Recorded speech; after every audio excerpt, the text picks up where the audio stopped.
Hello and welcome to B.A.R.D Productions. Today I'm going to be reading a story that I wrote on r/nosleep. If you enjoy it, please give me a like, subscribe. Let me know down in the comments if you want to hear me read anything else. This story is called, Has Anyone Heard of the Traveler's Road? And now let's get into it. Have you ever come out of a daydream to realize you were driving? That you had ended up somewhere that requires making turns and stops, but you can't really remember making those turns or stops? You just suddenly realized, holy shit, I'm driving. Well, that's how it started. I was on my way home from college for the holidays. It was a drive I had made half a dozen times at this point, so naturally, I had become pretty familiar with the road. My mind was somewhere a million miles away when I finally noticed the road ahead of me. I looked down at my hands on the steering wheel. I had been gripping it like a vice. The clock on my dash read 12 a.m. Shit. How long had I been driving on autopilot? I tried to remember, but my mind felt so groggy.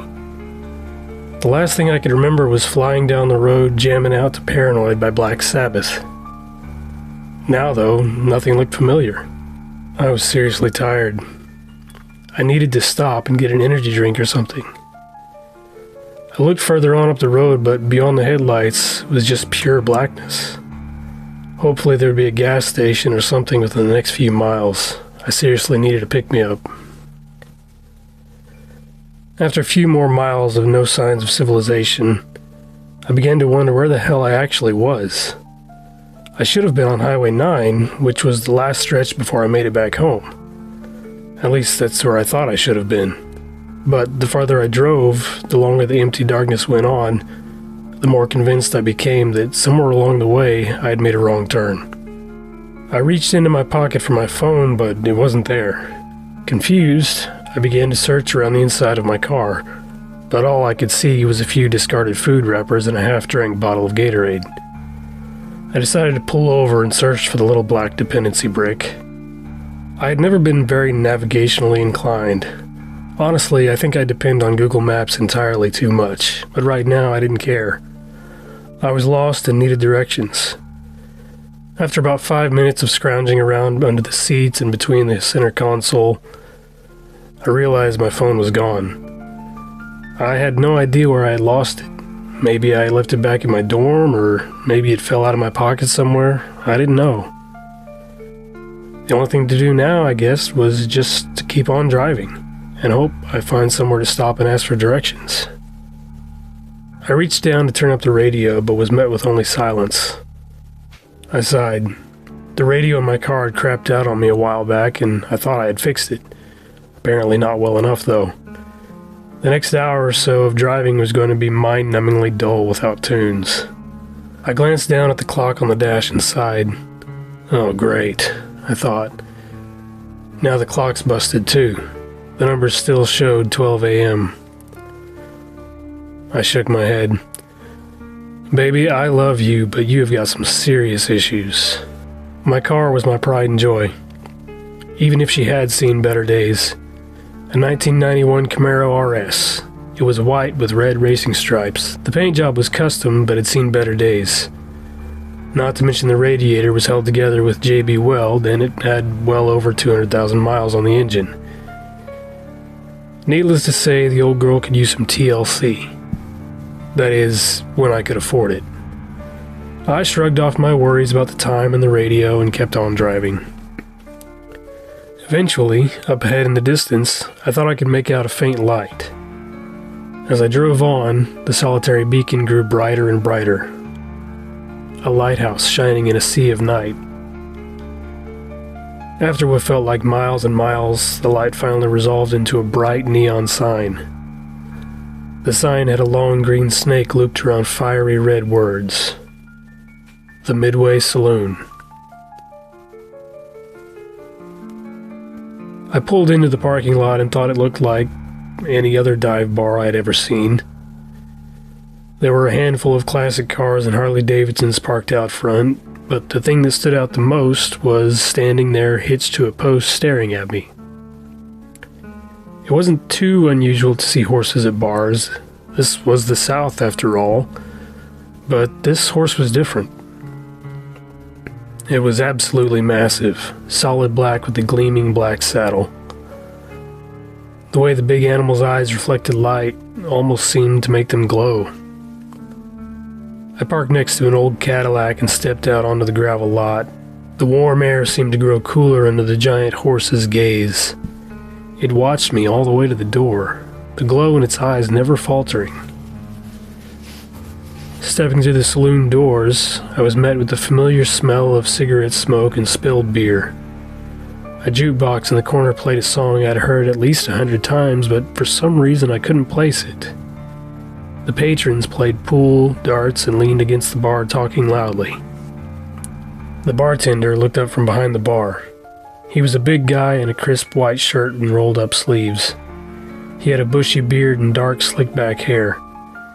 He put down the glass he had been cleaning and met my eyes. "New around here, huh? Well, what can I get you?" I nodded. Yeah, actually, I'm just passing through, but I'm not really sure where here is." He smiled and shook his head. "Passing through? That's a good one." I sat down at the bar and ordered a beer. "So, I'm trying to get to Highway 9, but I think I made a wrong turn somewhere. Could you tell me how to get where I need to be?" The bartender shook his head and set the beer in front of me. "No, I can't tell you that. I can tell you, however, you are a long way from where you want to be." "What does that mean?" I asked. The big man just smiled and went back to cleaning the same glass. I glanced around the bar, noticing the way the people were dressed. It was like some crazy decades party or something. In one corner I saw a guy dressed like a 1950s greaser playing darts with a guy who looked like a 90s punk rocker, blue mohawk and everything. At the other end of the bar sat what looked like a Wall Street banker talking with a couple of Civil War reenactors. "You all having a costume party or something?" I asked the bartender. He just smiled at me again and continued cleaning the glass. I shook my head and took a sip of my beer. Glancing around the bar again, I noticed a man sitting alone in one dark corner. He had a long black coat and a wide-brimmed cowboy hat. "Is that the guy who owns that beast of a horse out there?" I asked, motioning to the man. The bartender stopped cleaning the glass and the bar went silent. I could feel every eye on the room fixed on me.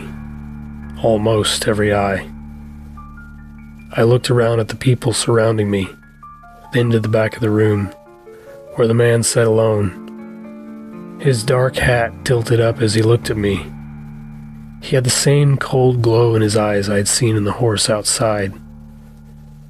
I felt a chill run up my spine and my skin grew hot under that gaze. He didn't just look at me, he looked into me. It was like he could see down to my soul, to the very fiber of my being. I felt panic rising from nowhere. Just then I felt an iron grip on my arm. I turned away from that unnatural gaze and looked at the bartender. "You had best be on your way, son." I nodded and stood up from the bar. Which way do I go?" I asked. His face took on a grim countenance. "Just keep following the road. What do I owe you for the beer?" Smiling warmly again, he said, "First one's always free." I frowned at that, and then he went back to cleaning the glass. As he did, the commotion of the bar resumed as if it had never stopped. I stepped out of the strange saloon and avoided looking at the horse as I made my way back to my car. I just needed to get back on the road and away from whatever the hell that was. Pulling back out onto the blacktop, I quickly left the Midway Saloon far behind me. I had been driving for what felt like hours at this point. Where the hell was I? How could I become so lost? Just then I saw something up ahead in the distance. At first it was just vague dark shapes against more darkness. But as I got closer, the shapes resolved into buildings and houses. It was a town. As the town came into focus, my exhausted brain caught up with what seemed so out of place. It was a town with no lights. What the hell? The road I was on led right down the center of the dark town. As I slowed down, I looked from side to side at the buildings lining the street. The buildings looked old, made of dark red brick and wood. They weren't run down or abandoned, just empty and dark. There were street lights, but none of them were on. I didn't see any other cars in the town either. Come to think of it, I hadn't seen any other cars all night. I pulled my car to a stop at the center of town and rolled down my window. The sound of my car's engine reverberated through the town. It seemed so incredibly loud in the utter emptiness. I killed the engine and stepped out onto the empty, dark road. My headlights were still on, and out of the corner of my eye, I thought I saw something move out of the beam. I turned to look for whatever or whoever was there, but I didn't see anything. "Hello?" I shouted. The echo of my voice bounced around and distorted before going silent. After a moment more of silence, I began to get back into my car when I heard it. "Hello?" Goosebumps rose on my skin as I whipped around looking for the answering voice. The voice that sounded almost exactly like mine. My eyes scanned the darkness, but I couldn't see anyone. This was wrong. This place, it felt wrong. I couldn't understand it, but I felt eyes on me from every direction. Just like back at the bar. But I couldn't see anyone. "Hello?" I whispered under my breath. The moment stretched as the silence of the town seemed to swallow the sound of my voice. "Hello?" a voice whispered back. I spun and jumped into my car, my heart pounding. The voice had been right behind me. I could swear I felt a warm breath on the back of my neck. I frantically rolled the window up and looked around for the voice, but there was no one there. I reached for the ignition and turned the key, but the damn thing wouldn't start.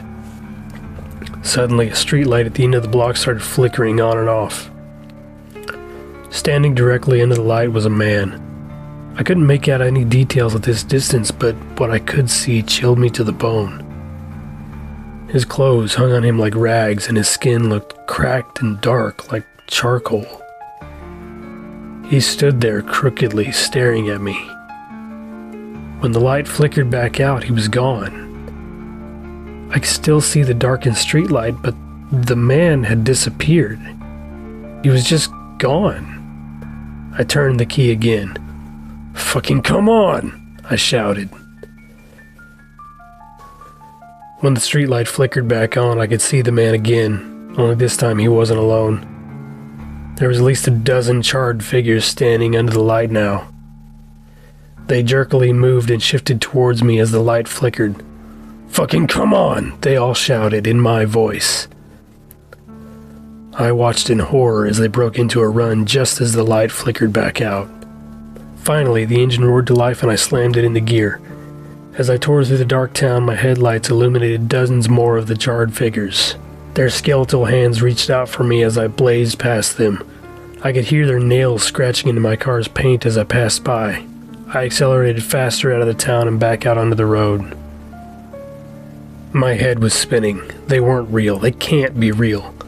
I could barely see straight. I briefly thought about heading back to the Midway, but I couldn't stop. Real or not, I had to get away from that town. I had to keep driving. The only problem was, I could no longer tell how long I had been driving. Time seemed strange. I stared down at the gas gauge and prayed it was broken also. I couldn't remember how long I'd been on half a tank. The road and endless darkness beyond it seemed to stretch on for eternity. After another indeterminate time of driving, trees began appearing sporadically along the sides of the road. Eventually they grew in numbers until both sides of the road were heavily forested. The road began to twist and wind. What was once a long, straight stretch of emptiness was now a serpentine path through towering trees and woodlands. I was truly lost. But I couldn't bring myself to turn around, to face those things in that town again. When I came around the next curve, I slammed hard on my brakes. Right in front of me was a large, old iron bridge. My mind raced. This was the first time the road had deviated from being anything but blacktop. I shook the feeling off. It was just a road. A very long, uninhabited road. I stepped out of my car and looked around at the surrounding forest. It was so quiet. There should have at least been animal noises, right? Crickets, owls, coyotes, something. But there was absolutely no sound. I walked towards the old bridge. I wasn't sure it would be safe to drive across. I needed to get a closer look before trusting it to hold. My footsteps echoed in the forest as I stepped up to where the asphalt met the wooden planks of the bridge. I stared down. The dark, pristine asphalt gave way to rotted-looking wood. I cautiously extended my foot and placed it down onto the wood. The step seemed louder than it should have been, and echoed down into whatever was below the bridge. It seemed sturdy enough, so I walked out onto it, testing the structure by jumping up and down. "Is someone there?" I froze. It was a woman's voice, and it came from under the bridge. "Hello? Is someone there?" she called. I turned as quietly as I could and began making my way back to my car. The voice wasn't a mimic of mine this time, but I still didn't trust anyone who hung around under bridges. I made it 3 steps before the boards creaked under my step. The woman's voice called again. "Hello? I need help. Please, I'm hurt." I swallowed hard. The voice sounded sincere. What if it was someone like me, lost on this road and trapped down there? Could I just leave her down there? I decided to take a chance. "Hello? I'm here. Where are you?" The voice sighed in relief. "Oh, thank God. I'm down here under the bridge. I fell off and my leg is pinned under a rock. Can you please come down here and help me?" "Okay," I said. "Let me go get a flashlight for my car. Is there a path down that I can use to get to you?" "Yes, I can see a path down. Just follow the sound of my voice." I hurried to my car and grabbed a heavy mag light from my trunk. Luckily, the batteries were still good, and I was able to find the path that led below the bridge. "Okay, I'm coming." "Please hurry. I've been down here so long, no one would stop to help me." I was halfway down the path and paused. "You've seen other cars on the road?" I asked. The voice was silent for a moment. Then she said, "Please hurry, it hurts." "1 minute," I said. "I think I have a first aid kit in my car. I'll just run grab it really quick." "No!" The voice shouted in anger before softening again. "Just come a little closer. I can see your light. You're almost there." From where I was standing, the bridge blocked my view underneath it. But if I knelt down, I would be able to see. Slowly, I bent down and shined my flashlight across the rocks under the bridge. "That's it," said the voice. "A little farther." I panned the light to the left and saw a scrap of dirty white cloth. I stepped forward, looking closer. The cloth was part of an old stained dress. The woman's body lay brokenly among the rocks under the bridge. She looked like she had been dead for some time. When my light shined on the woman's face, she smiled. Her smile spread wider and wider as her eyes took on a manic excitement. "You found me," she said before bending straight up at the waist, her joints cracking like old kindling. As I began to back away, she leapt to all fours and darted towards me. I turned and ran as fast as I could up the hill back to my car, my heart pounding. I could hear her right behind me, her hands and feet scrambling across the ground like a deranged spider. Just before I made it to my car, I felt an impact on my back. She was on me, biting and scratching.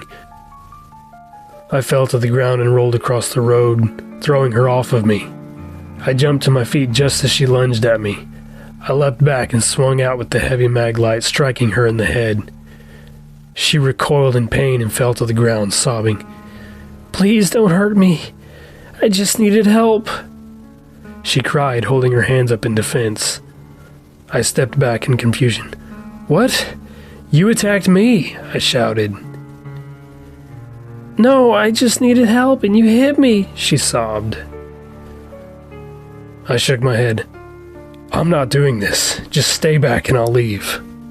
I stepped back away from her to my car and opened the door. I had only taken my eyes off her for a second, and suddenly she was on me again, slapping the flashlight away and knocking me to the ground. She dug her nails into my shoulder and chest. She tried to bite my face. Her eyes bulged and her teeth were impossibly large and jagged. I couldn't push her off, so I wrapped my hands around her neck and squeezed as tightly as I could, fear and adrenaline running through me. I squeezed my eyes closed and kept up the pressure until finally she slowly stopped fighting and went limp. I flung the body off of me and looked at it in horror. In death, she just looked like a normal woman. Dirty and beaten, but normal. And I had killed her.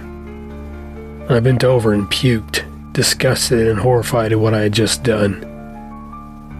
I had to get out of here. As I turned back to the car, the dead woman behind me started laughing.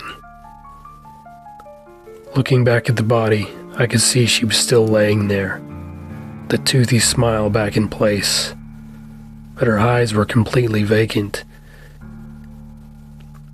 "Please don't hurt me," she laughed. My breaths came quicker and quicker. "What the fuck are you?" Her head turned to face me as her smile spread even wider. "I am what you will become." In an instant, she was back on her feet and wrapping her hands around my neck. I felt my feet leave the ground as she squeezed my throat tighter and tighter. I choked and kicked, but I couldn't break free. Her jaw unhinged and stretched, revealing row after row of jagged, serrated teeth. I couldn't believe it. This was the end, and I couldn't even understand what was happening.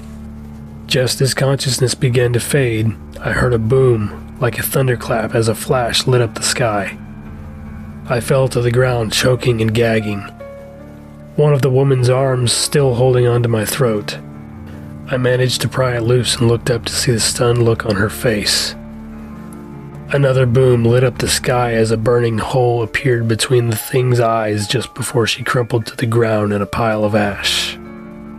I stood and looked back up the road, but I couldn't see anything. I heard him first. Heavy footsteps accompanied by the jingle of spurs. Then, out of the darkness, a pair of cold, glowing eyes. He was coming, and I wasn't waiting around to see what he wanted. I just needed to get the hell out of there. I jumped over the smoldering ash pile and into my car. I stomped on the gas pedal and tore across the bridge, praying I would find a way off this fucking road. As I left the forested area, I pressed the accelerator even harder. The needle on the speedometer rose to 85, then to 100, then to 120. I put the pedal to the floor and screamed out all of my fear, anger, and frustration. Time and miles passed in a haze. I never stopped. Several times I came to a place on the road where someone or something wanted me to stop. A tree in the road, a hitchhiker waving for me to stop, another rickety bridge. None of it mattered. I had to keep going. I'd swerve around or drive over whatever was in my way. My car took a beating, but she never stopped. I saw the horseman a few more times. I think he even chased after me once. I didn't care. I just sped on. Whatever this place was, it had to end somewhere. A way out or way back or something. I just had to keep driving. Driving. driving. I started awake in the parking lot of a cafe. Glancing around, I saw several cars in the lot and a big sign out front that said Al's. Through the window, I could see several people inside sitting and eating and going about their business. Had it all been a dream? Yeah, of course it was a dream. A long, terrible dream. I stepped out of my car and made my way to the door. I felt groggy and exhausted, the way you do after a restless night of sleep. I pushed open the cafe door and heard the bell jingle. Sitting at the counter, I motioned to the waitress, and she came over. "Hey, hon, what'll it be?" I smiled up at her. "I could use a coffee." She nodded. "Coming right up." Setting a white mug on the counter, she filled it to the brim with the steaming beverage. I inhaled the aroma and smiled. I couldn't believe I was finally out of that nightmare. "You don't fucking belong here." I looked up at the waitress. "Excuse me?" I said, "Do you want sugar with that?" she said, grinning down at me. I blinked in confusion. No, I don't." The waitress smiled and nodded before turning back to the kitchen. I must still be a little out of it, I thought. Shaking my head, I took a sip from the mug and immediately spat it out. The coffee, it tasted like... I couldn't even bring myself to think it. I looked down at the mug and felt my stomach drop.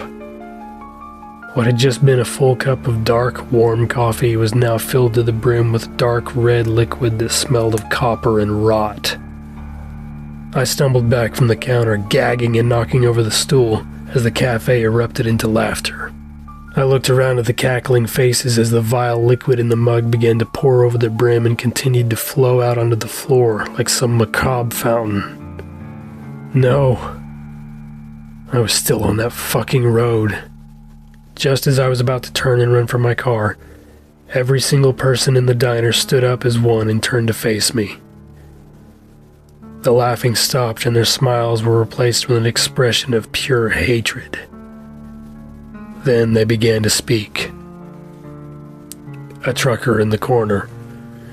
"You're a unique one." The waitress behind the counter. "We don't get one like you here often." A little girl in a booth. "Not nearly often enough." An elderly man at the counter. "The halfway's always." A young woman at the register. "Taste." The cook by the flat top. "So." A mother of 3 by the door. "Much." All is one. "Sweeter." I stood there, petrified as the moment stretched. I have to get out of here, now. I ran for it. I was going to shove and punch and kick every single one of these fuckers out of the way if I had to. I didn't make it past the first one. It was a middle-aged balding man who looked like he weighed maybe 120 pounds.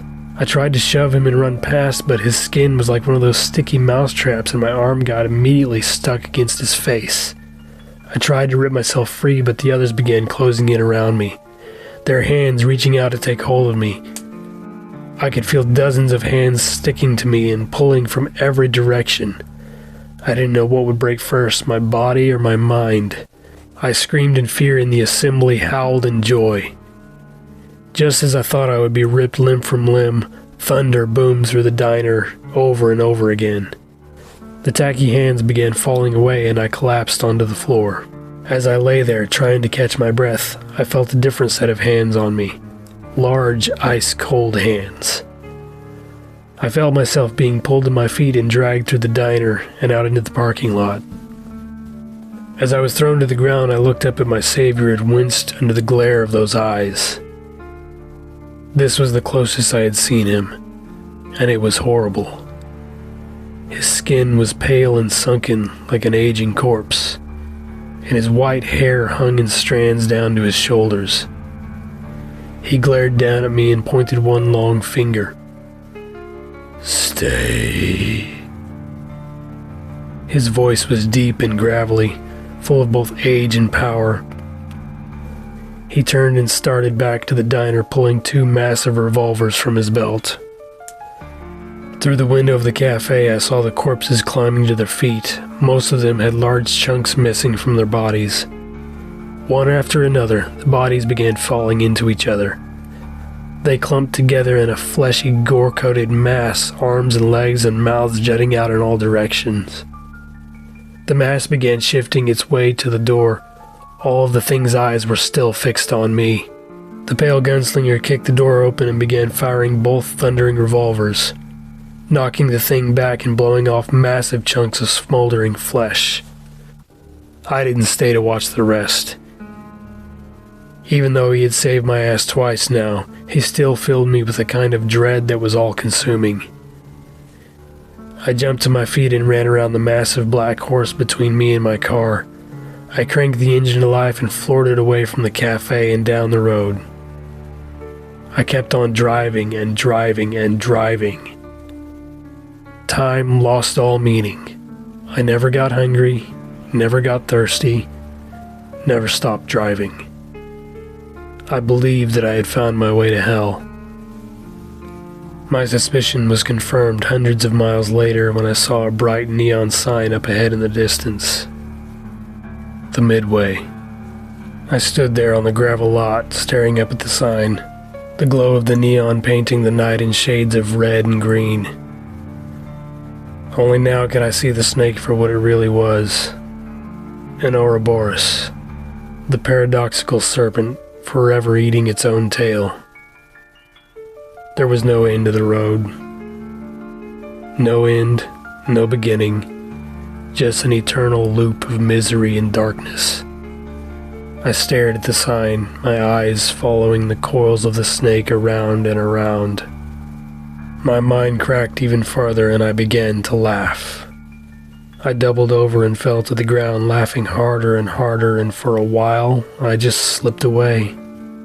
I don't know how long I lay there like that. After a time, I came back to myself. Sitting up from the cold ground and climbing to my feet, I made my way to the door and pushed through it. The bartender looked up from wiping down the bar top. "Back so soon?"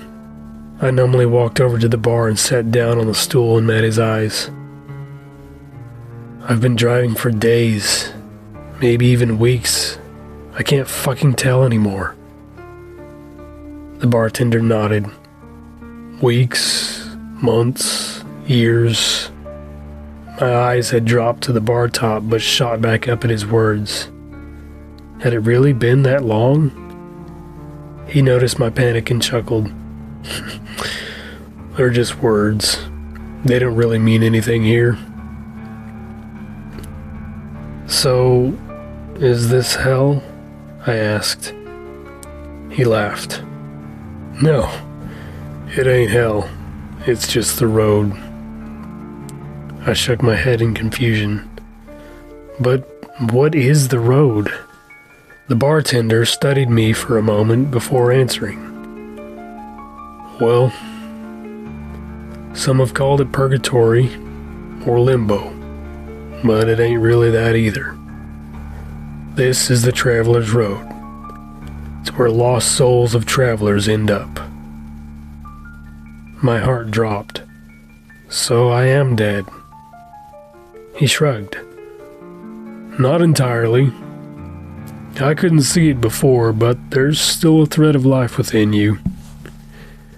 "Wait, what? I'm still alive?" He shrugged again. "Partially. Your life is in the balance as we speak. I reckon that's why the writer has such an interest in you." "Why would that interest him? What is he?" I asked. "What he is, I don't rightly know. Around here, we just call him the writer. What I do know is that he is a hunter. He wanders through all worlds and finds things that don't belong and removes them. You, not being fully dead, don't fully belong here, so he isn't quite sure what to do with you. I thought about the woman from under the bridge and how he had reduced her to a pile of ash. Would that be my fate? I didn't think so. He had his chance to end me on the road. Instead, he protected me. On the road, there were things that tried to kill me. He nodded. The unnaturals. Vengeful souls that died of unnatural or supernatural causes. They feed off of pain and fear. I swallowed a lump in my throat and asked, what would happen if they had killed me? His face turned grim. Then you would stay here and become one of them. I shuddered thinking about the people in the diner. Were they lost souls too once? I didn't think I wanted to know the answer. If I die, will I stay here? I wish I could tell you that you'd move on, but I don't know. My guess is that since you wound up here in the first place, this is where you'll be. I shook my head. But why? Kid, I still don't know why I'm here. Some people do move on from the road, but not many and not often. It's one of life and death's great mysteries. Just then I heard the snorting of a horse from outside, followed by heavy spurred footsteps. I turned to face the door just as it swung open. As the rider entered the bar room, the temperature dropped. I felt goosebumps on my skin as I stood and met his gaze. Thank you, I said, my voice trembling. I took a steadying breath. Thank you for helping me. He stared down at me with that terror-inducing gaze. The moment stretched, but I didn't look away. Eventually, the rider gave a small grunt and a nod of his head before turning and heading to his seat at the back of the bar. I turned back to sit at the bar and felt myself growing increasingly dizzy. My vision began to blur and I spun and fell to the floor. For a moment, all I could see was a dim bulb hanging from the ceiling.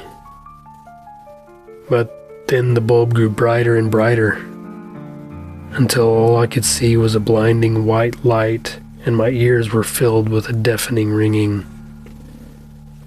Eventually, I was able to make out a distant voice. Hey kid, can you hear me? I tried to speak, but I had no voice. If you can hear me, follow the light. I did, or at least I tried to. Good, said the voice. Can you tell me your name? I blinked over and over again. My eyes were so dry. Hey, I think he's coming out of it. The voice was calling to someone else.